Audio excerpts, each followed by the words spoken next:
पूजा ma'am बताएगी जनन क्या है। मैम गाइड करिए, आप बताइए हल्का।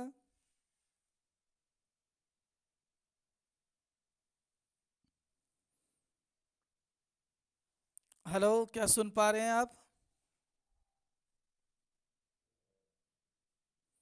हेलो। Yes sir. नहीं नहीं, हम पूजा मैम को इनवाइट कर रहे हैं, क्या वो सुन पा रही है या नहीं? चलिए, लग रहा है पूजा मैम गायब है। हम डिस्कशन स्टार्टअप करते हैं। देखिए बेटा, जनन क्या है? तो जनन एक ऐसी प्रक्रिया या विधि है जिसमें कोई भी जीव अपने जैसा संतति उत्पन्न करता है। अपने जैसा संतति उत्पन्न करने का मतलब कबूतर कबूतर कबूतरी कबूतर को ही लाता है, मुर्गा मुर्गी मुर्गा को ही लाता है, मनुष्य मनुष्य को ही लाता है। तो इस तरह से क्या है, वो अपने जैसे ही जीव को उत्पत्ति करता है, उसे हम लोग जनन कहते हैं। और एक मिनट बेटा, कोई ज्वाइन हो रहा है, यही प्रॉब्लम तो हम पहले से दूर करना चाह रहे थे, लेकिन फिर वो समस्या रहा।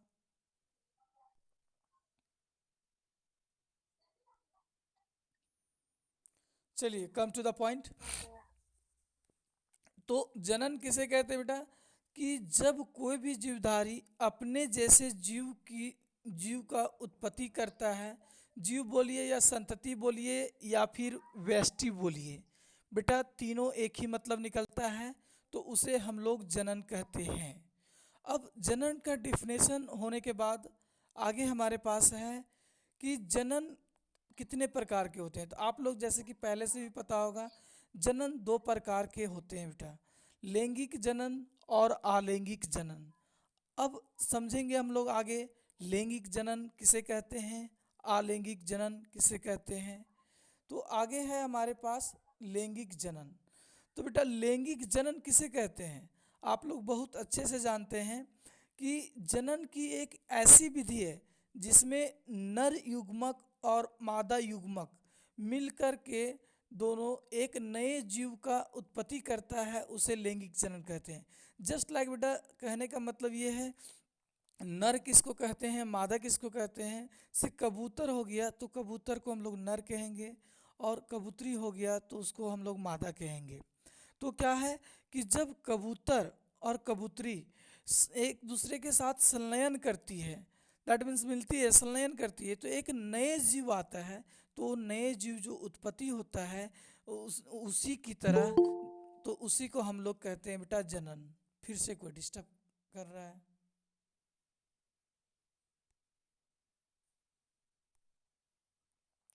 तो अभी फिलहाल अभी हम लोग कहाँ थे, ये हाँ। तो अभी हम लोग देखें बेटा, डिस्टरबेंस हो जा रहा है थोड़ा। तो लैंगिक जनन किसे कहते हैं? तो सिंपली हम लोग बोलेंगे बेटा कि वह जनन की विधि जिसमें नर युग्मक और मादा युग्मक मिलकर के अपने जैसा ही नई संतति का उत्पत्ति करता है, उसे हम लोग लैंगिक जनन कहते हैं। तो इस तरह से हम लोग समझें लैंगिक जनन, जैसे लड़का लड़की, कहने का मतलब अपने जैसा ही जीव की उत्पत्ति करता है, उसे हम लोग लैंगिक जनन कहते हैं। क्लियर है? अब हम लोग यहाँ देखेंगे अलैंगिक हेलो जनन। सर। हाँ, कोई सवाल किसी का, बोलो। ये आवाज नहीं आ रहा है। अभी जा रहा है, अभी जा रहा है। हाँ अब आ रहा है। अभी जा रहा है। वो बेटा देखो, एक्चुअली क्या होता है ना, कि नेटवर्क थोड़ा इधर उधर होता है, जिसके कारण थोड़ा बहुत इशू होगा, नेटवर्क प्रॉब्लम के कारण से, है ना। तो उसको हम लोग कहते हैं क्या, लैंगिक जनन। लैंगिक जनन क्या समझ में आया आप लोगों को? आई थिंक सबको क्लियर हुआ होगा। अब बेटा आगे हम लोग देखेंगे अलैंगिक जनन। अलैंगिक जनन क्या होता है? तो समझिएगा, अलैंगिक जनन, अलैंगिक जनन जनन की एक ऐसी विधि होती है जिसमें कोई एकल जीव भाग लेता है। एकल जीव मतलब बेटा एक जीव की भागीदारी होती है, और वह जनन की प्रक्रिया को संपन्न करता है, उसे हम लोग अलैंगिक जनन कहते हैं, है ना। जैसे अमीबा में हो गया जनन, हाइड्रा में हो गया जनन। तो ये सब बेटा क्या है, अमीबा में जनन, हाइड्रा में जनन, ये सब कहलाता है अलैंगिक जनन। तो कैसे करता है ये जनन, किस तरह से करता है, अभी हम आप लोगों को बताएंगे। तो हम थोड़ा रिकॉल करना चाहेंगे कि आप लोग को लैंगिक जनन, अलैंगिक जनन दोनों समझ में आया। पूजा मैम क्या हैं आप, तो थोड़ा यस सर। बताइए। पूजा मैम है या सो गई है जी? सर आवाज नहीं आ रहा। हेलो, देखो बेटा, तू लोग देखो तो वहाँ पूजा मैम है या नहीं है, सो गई है? मैम है ऑनलाइन में है मतलब पता नहीं। फिलहाल कोई नहीं, कम टू द पॉइंट। क्या समझ में आया? लैंगिक जनन और अलैंगिक जनन दोनों क्लियर है बेटा? सर। हाँ, तो अब हम लोग आगे की ओर बढ़ते हैं। सर हाँ, शुरू कीजिए ना, हमको अभी लिंक होगा। कोई बात नहीं, वीडियो रिकॉर्डिंग हो रहा है, यूट्यूब पर जाके देख लीजिएगा फिर से, है ना। अब ओके इसके सर। बाद हाइड्रा और अमीबा होता है। अब आगे चलते हैं बेटा। अब देखिए कैसे होता है अमीबा में जनन। अमीबा पानी में रहने वाला जीव है जो क्या करता है, देखिए यहाँ टूटता है। अपने अमीबा जो है अपने भाग को, इसका कोई फिक्स आकार नहीं होता है, ये टूटता है और देखिए यहाँ टूट करके दो भागों में बट गया है। तो ये जो टूटता है बेटा, ये भी बन जाता है जीव। हाइड्रा जो है, हाइड्रा के भी सेम कहानी है।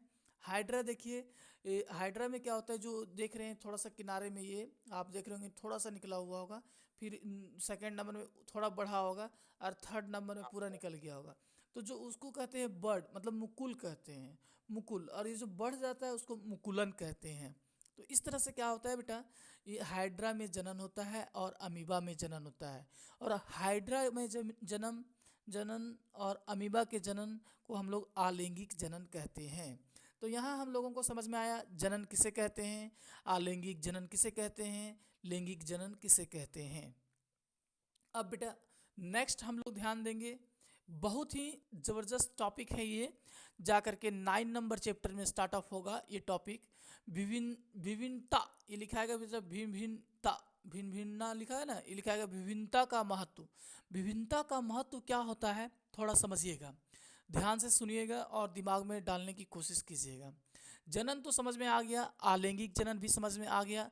अब विभिन्नता का महत्व क्या होता है, तो बेटा कोशिका के केंद्र में किसी भी कोशिका, आप लोग जैसे कोशिका जानते होंगे कि एक कोशिकीय जीव किसे कहते हैं, जिस जीव में एक कोशिका पाया जाता है उसे एक कोशिकीय जीव कहते हैं, जिसमें दो कोशिका पाया जाता है उसे बहुकोशिकीय जीव कहते हैं।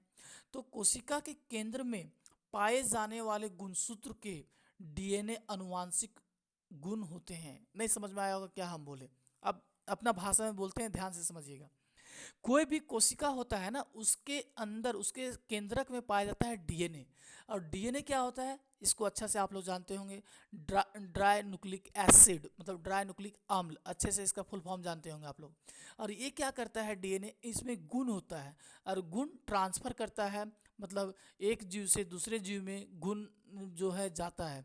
जैसे सिंपली माता पिता के गुण उसके बेटा बेटियों में जाता है। लेकिन ये विभिन्नता का महत्व क्या है, विभिन्नता क्या है, तो विभिन्नता यहाँ ये है बेटा कि एक माँ बाप का गुण जो होता है उसके बेटा बेटियों में 90% ही जाता है, 10% नहीं जाता है, उसी को विभिन्नता कहते हैं।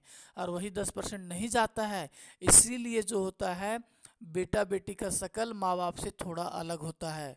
अगर 100% में 100% डीएनए का गुण चला जाता तो सबका चेहरा एक जैसा होता, तो पता ही नहीं चलता कौन माँ है, मतलब कि चेहरा से पता ही नहीं चलता, सबका चेहरा एक जैसा रहता।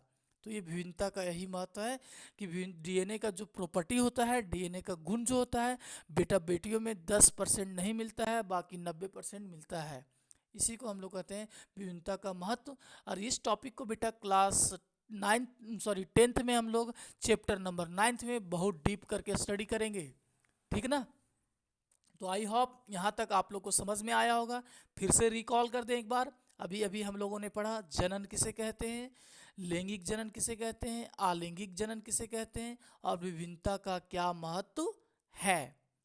चलिए बेटा अब आगे बढ़ें। तो आगे हमारे पास टॉपिक है अलैंगिक जनन की विधियाँ। अलैंगिक जनन की कितनी विधियाँ होती है, तो बेटा यहाँ क्या है हम लैंगिक जनन को अभी डिस्कस नहीं किए, लैंगिक जनन को नेक्स्ट टाइम या नेक्स्ट क्लास में डिस्कस करेंगे।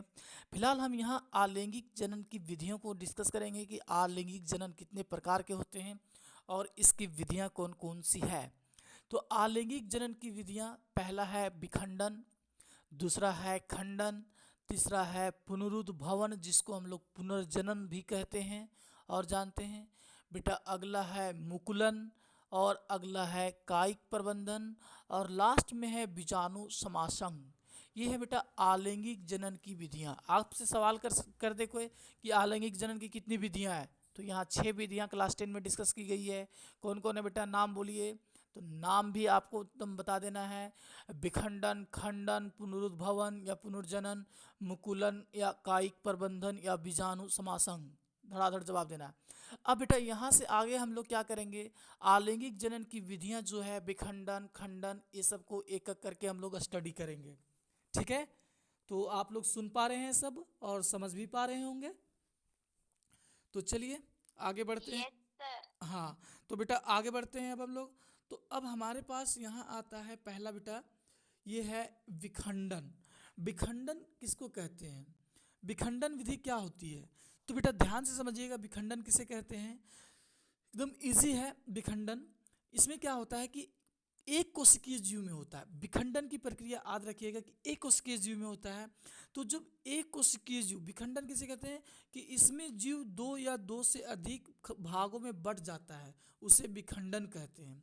मतलब सिंपली बेटा कोई पूछे विखंडन विधि किसे कहते हैं, जनन की कौन सी विधि होती है, तो यहाँ सीधे आंसर होगा कि इसमें जीवों 2 या 2 से अधिक भागों में बट जाता है, उसे हम लोग विखंडन विधि कहते हैं। अब विखंडन विधि जो है वो 2 प्रकार का होता है बेटा, उसको कहते हैं हम लोग द्विखंडन और बहुखंडन। तो नाम से ही पता चल रहा है कि द्विखंडन मतलब 2 खंड होता होगा, बहुखंडन मतलब बहुत खंड होता होगा। तो सिंपली बात है बेटा कि जब एक कोशिका जो होता है उसका 2 खंड होता है और जीवों का निर्माण होता है, उसे द्विखंडन कहते हैं। जैसे अमीबा हो गया। बहुखंडन बेटा जैसे एक जीव होता है और उसका बहुत सारा खंड होता है और बहुत सारे जीवों का निर्माण होता है, उसे हम लोग बहुखंडन कहते हैं। तो प्लोज ये हो जाएगा, ये देखिए प्लोज्मेडियम हो जाएगा। यहाँ लिखा हुआ है साफ साफ शब्दों में कि द्विखंडन हो गया अमीबा में होता है बेटा, और बहुखंडन किस में होता है, प्लाज्मोडियम में होता है। तो क्लियरली यहाँ लिखा हुआ है द्विखंडन, जिसमें एक ही कोशिका 2 कोशिकाओं में बदल जाते हैं। अभी अभी हमने बोला कि जब एक कोशिका टूटकर 2 भागों में टूटता है तो उसे द्विखंडन कहते हैं, और जिसमें एक कोशिका बहुत भागों में टूटता है उसे हम लोग क्या कहते हैं बेटा, उसे हम लोग कहते हैं बहुखंडन। जैसे प्लेज्मोडियम का फिगर आपका किताब में दिया होगा बेटा, रोटी की तरह होगा, रोटी, और रोटी में बूंदी बूंदी बूंदी बूंदी जो होता है ना, उसी को हम लोग प्लोज्मोडियम कहते हैं। फिगर बना होगा, अगर बुक आप लोग खोल के बैठे हुए होंगे तो वहाँ बुक में आप लोग अच्छे से देख पा रहे होंगे, है ना, देख पा रहे हैं कि नहीं।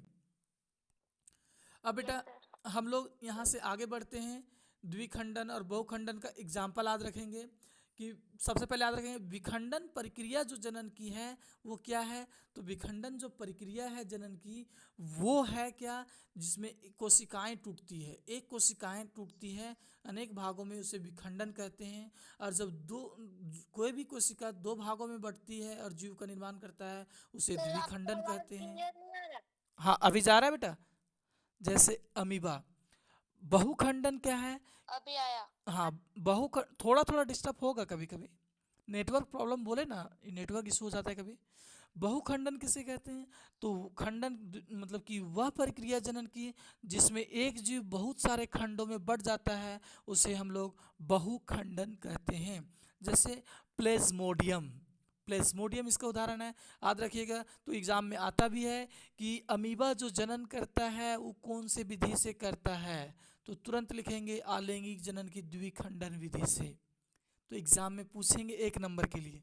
बेटा अगर मेरा थ्योरी कंप्लीट हो जाए तो 1 नंबर ऐसा ही कंप्लीट हो जाएगा, इसीलिए हम थ्योरी पे लगे हुए हैं। अब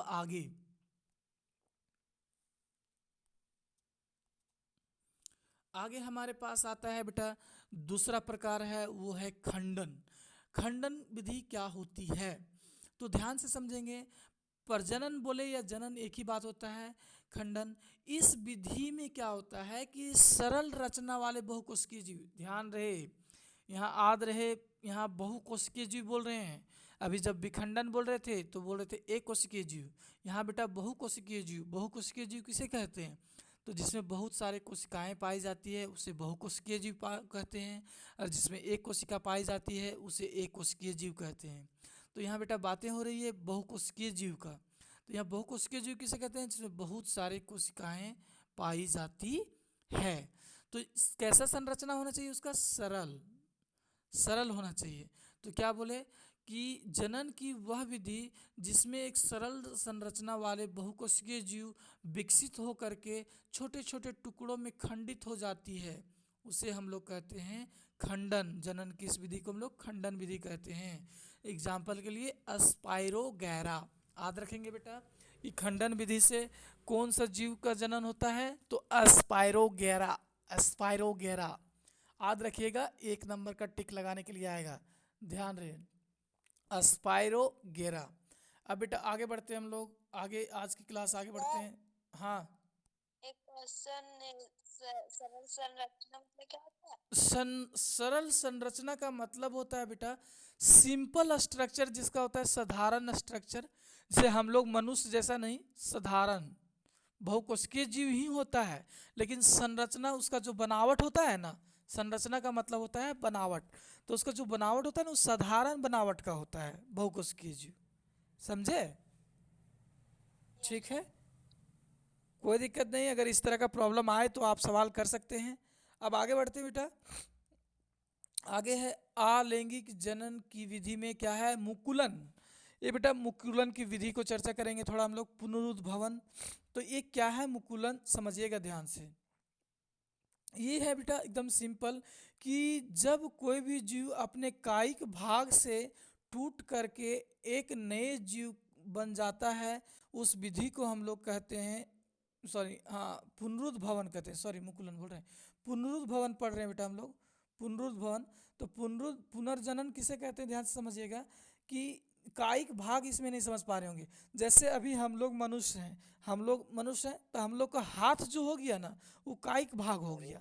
जैसे कोई बैल हो गया तो बैल का पुच्छी हो गया कायिक भाग, पैर हो गया कायिक भाग। कहने का मतलब उस शरीर का भाग को, कोई भी भाग को उसको कायिक भाग कहते हैं। तो सिंपली बेटा कि वो टूट जाए, अगर अभी हम लोग का हाथ टूट जाता और आदमी बन जाता तो वैसे जनन हो पाता तो उसको पुनर्जनन कहते हैं। लेकिन ऐसा हम लोग में नहीं होता, ऐसा किस में होता है? प्लेनेरिया में होता है। प्लेनेरिया एक ऐसा जीव है वो जितना भाग में टूटता है उतना सारा जीव का निर्माण करता है, समझे? उसको कहते हैं कायिक भाग। से बिच्छू है, तब बिच्छू का पीछे टूट जाता है तो उससे तो कोई जीव नहीं बनता है, उत्पत्ति नहीं होती है। तो अगर जिसमें होती है तो पुनरुद्भवन वही वही लिखा हुआ यहाँ कि जब जीव अपने कायिक भाग से टूटकर एक नए जीव बन जाता है तो उसी को हम लोग कहते हैं पुनर्जनन। तो ये बेटा याद रखना इसका उदाहरण, इसका उदाहरण होता है प्लेनेरिया। प्लेनेरिया में होता है कौन सा जनन? तो पुनर्जनन होता है। अब आगे बेटा, ये हाइड्रा में भी होता है, हाइड्रा में भी टूटते जाता है क्योंकि हाइड्रा में मुकुल होता है और वो भी टूट के, तो हम बोल सकते हैं कि हाइड्रा भी पुनर्जनन है। अब आगे आता है बेटा मुकुलन। मुकुलन वही फिर से वही मुकुलन, मुकुलन हाइड्रा में ही, हाइड्रा का ही है ये फिगर। तो देखो बेटा मुकुल या बड, तो ये जो देखो मुकुल जहाँ लिखा हुआ है थोड़ा सा निकला हुआ है ना, तो उसी को मुकुल कहते हैं। और ये बड़ा होकर के फिर ऐसा ही जैसा स्ट्रक्चर है वैसा ही ले लेता है बेटा, तो ऐसा ही बन जाता है। तो इसी को कहते हैं हम लोग मुकुलन विधि कहते हैं। मतलब मुकुल या बड, मुकुल किसको कह रहे हैं? जो छोटा सा दिख रहा है उसको मुकुल कहते हैं। तो मुकुल या बड द्वारा नया जीव का बनना मुकुलन कहलाता है। मतलब वो बड़ा हो जाता है, टूट के फिर अलग हो जाता है। तो ये भी तो इसका कायिक भाग हुआ, इसी का भाग हुआ। इसीलिए इस विधि को भी हम लोग क्या कह सकते हैं? ये पुनर्जनन भी कह सकते हैं। मतलब पुनर्जनन भी बोल सकते हैं, मुकुलन भी बोल सकते हैं। तो हाइड्रा कौन कौन विधि से जनन की प्रक्रिया करता है? तो हम लोग बोल सकते हैं मुकुलन से भी करता है और पुनर्जनन विधि से भी करता है, दोनों बोल सकते हैं। अब बेटा लास्ट हम लोग डिस्कस करेंगे, आज के क्लास की टॉपिक का लास्ट टॉपिक है और वो है कायिक प्रबंधन। अभी अभी हम लोग डिस्कस किए थे कायिक वर्ड के बारे में। कायिक वर्ड कहने का मतलब बेटा उस जिस बात जीव का बात हो रहा है उसका कोई भाग, जैसे यहाँ सिंपली कायिक प्रबंधन के बारे में लिखा हुआ है कि कुछ पौधे में नए पौधे का निर्माण उसके कायिक भाग से होते हैं। कायिक भाग किसको कहते हैं बेटा, समझिएगा। कोई भी पेड़ है, पेड़ का जैसे जड़ हो गया तो जड़ को उसका कायिक भाग बोलते हैं। तना हो गया, तना को कायिक भाग कहते हैं। या पत्ती हो गया, उसको कायिक भाग कहते हैं। कहने का मतलब जड़। जैसे अभी हम लोग लगाते हैं आलू, तो आलू क्या कहलाता है, आलू तना कहलाता है। तो आलू लगा देते हैं, फिर उससे बहुत सारा आलू आ जाता है। उसी तरह से अदरक लगा देते हैं तो बहुत सारा आ जाता है। उसी तरह से हम लोग मुनगा का पेड़ लगा देते हैं, तना गाड़ देते हैं तो उससे मुनगा का पेड़ तैयार हो जाता है। तो वो जो पार्ट है उसका पेड़ का, उसको कायिक भाग कहते हैं। तो इस तरह से बेटा कायिक प्रबंधन किसे कहते हैं, तो कुछ पौधों में नए पौधे का निर्माण उसके कायिक भाग से होता है, जैसे जड़, पत्ती, तना इत्यादि। उस विधि को हम लोग कहते हैं कायिक प्रबंधन। जैसे क्या होता है, उड़हुल का फूल भी होता है, लिखा हुआ है यहाँ बेटा, आलू भी, अदरक भी, सब तो लिखा हुआ है। तो आज का डिस्कशन यहीं तक था बेटा, और यहाँ तक का डिस्कशन एकदम अच्छे से क्लियर करने के लिए फिर आप लोग से भी डिस्कशन करेंगे। तो इतना था आज की क्लास में। आप लोगों को क्या सीखना था, तो आज की क्लास में सीखना था जनन किसे कहते हैं, उसके बाद जनन कितने प्रकार के होते हैं, लैंगिक जनन, आलैंगिक जनन किसे कहते हैं, लैंगिक जनन आलैंगिक जनन में क्या अंतर है, उसके बाद विभिन्नता का क्या महत्व है, उसके बाद आलैंगिक जनन के कितने प्रकार होते हैं, तो आलैंगिक जनन के 6 प्रकार होते हैं। तो एक अभी बाकी रखे हुए हैं जान करके, ताकि इतना याद हो जाए आप लोग को। तो कौन कौन से होते हैं, तो पहले होते हैं विखंडन, उसके बाद खंडन, उसके बाद पहले विखंडन, फिर खंडन। खंडन का 2 भाग होता है, द्विखंडन और बहुखंडन। उसके बाद क्या होता है, पुनरुद्भवन, उसके बाद मुकुलन, उसके बाद कायिक प्रबंधन। और सबका उदाहरण याद होना चाहिए। विखंडन में 2 होता है, खंडन और क्या होता है, द्विखंडन। द्विखंडन और बहुखंडन। द्विखंडन का उदाहरण क्या होता है बेटा, अमीबा। बहुखंडन का उदाहरण क्या होता है बेटा, प्लेज्मोडियम। तो खंडन का क्या होता है, तो स्पाइरोगैरा। उसके बाद बेटा आ जाओ सिंपली, पुनरुज्जनन का क्या होता है, प्लेनेरिया और हाइड्रा। मुकुलन का क्या होता है, प्लेनेरिया होता है। और कायिक प्रबंधन का क्या होता है, तो आलू, अदरक, उड़हुल का फूल इत्यादि होता है। तो इस तरह से बेटा ऐसे दिमाग में आप लोगों को रखने हैं। तो ये अच्छे से आप लोगों को समझ में आया।